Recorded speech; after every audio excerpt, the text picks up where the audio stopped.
Quero falar um pouquinho de resultado do terceiro TRI. Eu não sei como é que vocês estão de acompanhamento, a gente comentou do Bradesco, né? O Bradesco, o primeiro banco a soltar os números não foram bons, principalmente pelo aumento do PDD, porém o índice de cobertura cai, que também é negativo. Então, assim, não foi um resultado muito bom e o mercado bateu fortemente em Bradesco, mas caiu como um bloco o setor financeiro, não foi exclusivo do Bradesco. A grande pergunta é pontual ou isso é uma tendência?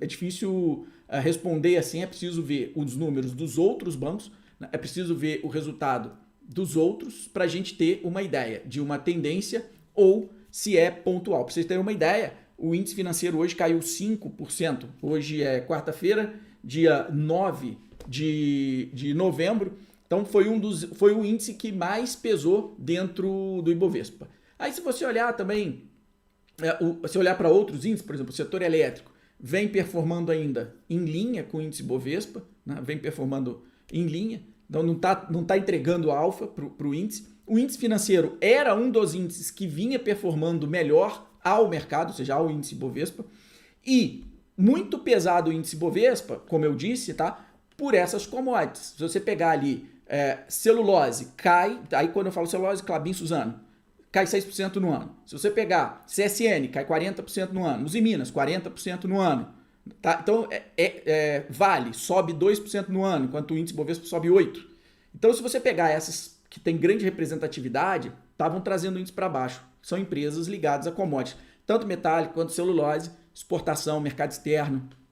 Elas têm segurado o índice, não têm deixado o índice andar. E quem estava, de certa forma, levando o índice era o setor financeiro, mas com essa paulada do Bradesco, o índice sentiu. Então você tem essa queda de 5% aí do setor financeiro hoje, que se fez o mercado sentir. Agora, repito, né? É uma tendência? Vai continuar assim? Ok? Não se tem ideia. É preciso esperar outros números, é preciso esperar outros bancos entregarem o resultado para ver se foi pontual do Bradesco ou se é uma tendência. Lembrando que o Bradesco sempre foi bom em dar crédito. O Bradesco, entre os bancos, ele era um dos melhores em dar crédito. É o que deixa a gente com uma pulga atrás da orelha. Vamos acompanhar.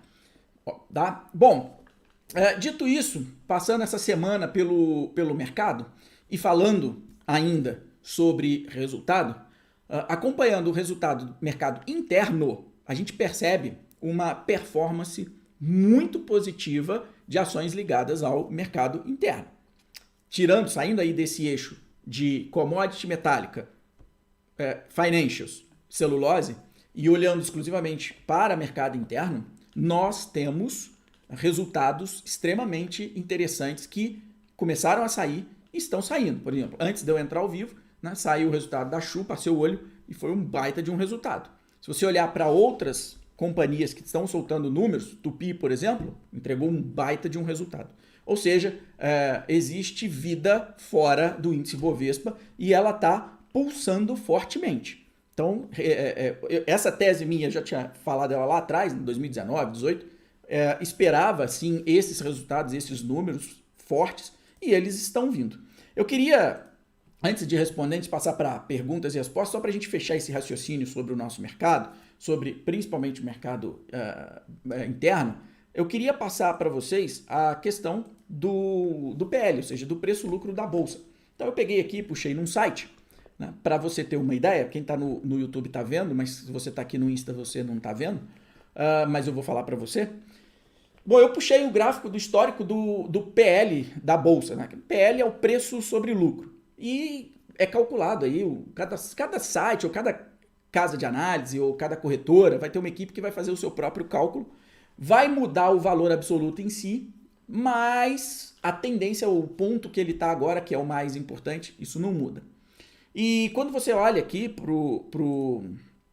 para esse gráfico, deixa eu só fazer um ajuste aqui, porque eu vi aqui que acabou saindo ali um pouquinho no YouTube. Bom, se você olhar para esse gráfico aqui, que eu baixei, que eu abri aqui no site, que eu pesquisei aqui no Google, tá? Basicamente é oceans14.com.br, mas você pode conseguir isso daí, às vezes a sua corretora fornece, a equipe de análise dela fornece, você pode conseguir aí com algum banco, sei lá, qualquer lugar você vai conseguir isso daí, não é difícil de encontrar. O PL atual da Bolsa hoje está 4,6 vezes o lucro. né? Ou seja, então tem um preço de 4 vezes, 6 vezes o lucro. Só para ter uma ideia, na crise de 2008, né, que foi a crise do subprime, a gente bateu 6,5 de PL. Hoje a gente tem um PL de 4,6. O que isso me diz? Me diz que a bolsa está barata a níveis muito mais baixos do que 2008, ok? Beleza, dito isso, eu falei assim, mas peraí, Gustavo, mas a bolsa, o Ibovespa, está acima do patamar de 2008. Sim, o Ibovespa está acima. O que isso diz? Que o lucro das empresas cresceu muito mais ao longo dos anos. Então, o lucro foi fator preponderante para a gente ver esse indicador, então, amassado. Basicamente, reforça o que eu falei anteriormente. Ou seja, eu tenho um crescimento de lucro, principalmente algumas empresas do mercado interno, principalmente Vale, Petro também, que pesam bastante aí nesse cálculo, cresceram bastante o lucro, tá?